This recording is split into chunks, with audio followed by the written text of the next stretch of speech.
When you do travel on the tubes in and around London, it is a military exercise and you should be prepared. But they really need the disabled community to come in and go, right, we know how to solve this. And so often, they ask the plumber about the electrics, which is ridiculous. That was Chris Wood. He's a campaigner and accessibility consultant in aviation. He works with Heathrow Airport, who own the Heathrow branch of the Elizabeth line. His views are echoed by many in the disabled community, such as broadcaster and inclusion expert Mik Scarlet.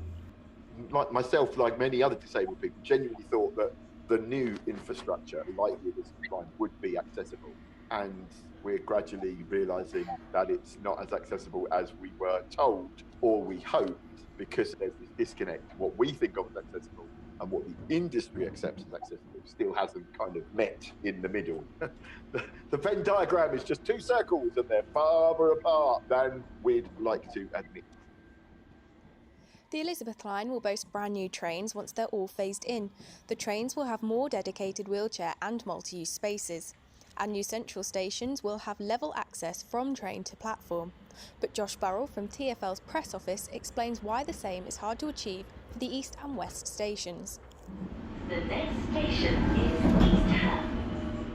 So from a Transport for London perspective, making transport accessible for all is paramount. So with the Elizabeth line in particular, all 41 stations will be step-free from street to platform, and all of the 10 new central London stations will have level access from the platform to the train directly. But passengers who do need assistance elsewhere on the network will benefit from the same turn up and go service that we provide, with the assurance that all those stations will be staffed from first to last train. Wherever we share track with Network Rail and great services, there's the added issue of sort of different train widths, different train heights, so having a standard platform nigh on impossible.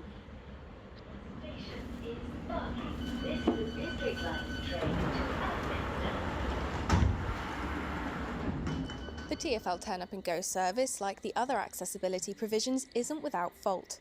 At Mayor's Question Time, a video from Transport for All asked the Mayor how such services could be improved. For the Elizabeth line, as Mik Scarlet said, many disabled people wanted more than the tweaked, inaccessible designs of older routes. TfL say the responsibility for this lies with Network Rail. Alan Benson, the chair of TFA, believes it was possible to make a fully accessible Elizabeth line that gave disabled commuters their independence. The spanner in the works that everybody always throws up is freight, goods trains. What we've got to do is the other way round. But the industry and the people that looked at Crossrail didn't think of that.